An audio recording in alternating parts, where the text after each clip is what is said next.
Pemirsa, Dinas Pendidikan Banjarmasin akan mengeluarkan surat edaran kepada seluruh satuan pendidikan untuk tingkat TK PAUD, sekolah dasar, dan sekolah menengah pertama tentang pemberlakuan kembali penggunaan masker wayah berada di lingkungan sekolah untuk mengantisipasi adanya serangan kabut asap yang mulai melanda kota Seribu Sungai ini.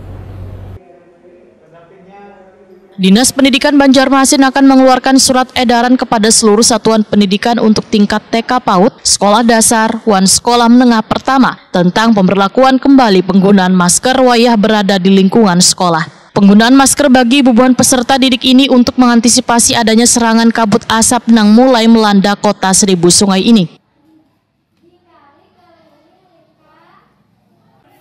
Kepala Dinas Pendidikan Banjarmasin Nuryadi Wetakoni Prima TV tengah hari Selasa 5 September 2023 memadahkan ada beberapa poin penting yang tertuang dalam surat edaran Dinas Pendidikan Banjarmasin. Di antaranya mengurangi aktivitas di luar ruangan dan menghimbau kepada anak didik wayah jam istirahat agar tetap di dalam kelas, serta meminta peserta didik wan guru untuk kembali memberlakukan penggunaan masker untuk melindungi diri dari kabut asap supaya kada masuk melalui hidung wan tenggorokan. Karena kekanakan sangat rentan terserang virus infeksi pernapasan akut atau ISPA.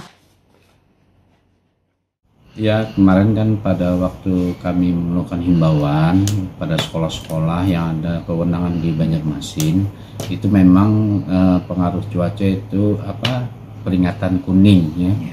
Kuning waktu itu, maka dari itu kami Dinas Pendidikan Kota Banjarmasin memberikan himbauan.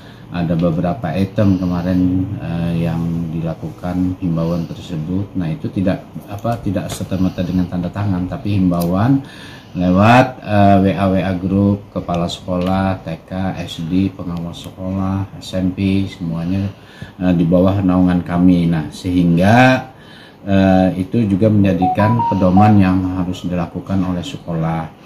Nah, hal himbauan tersebut kenapa kami keluarkan ya, mengantisipasi melonjaknya gangguan pernapasan pada siswa, sehingga itu perlu kita tindak lanjuti.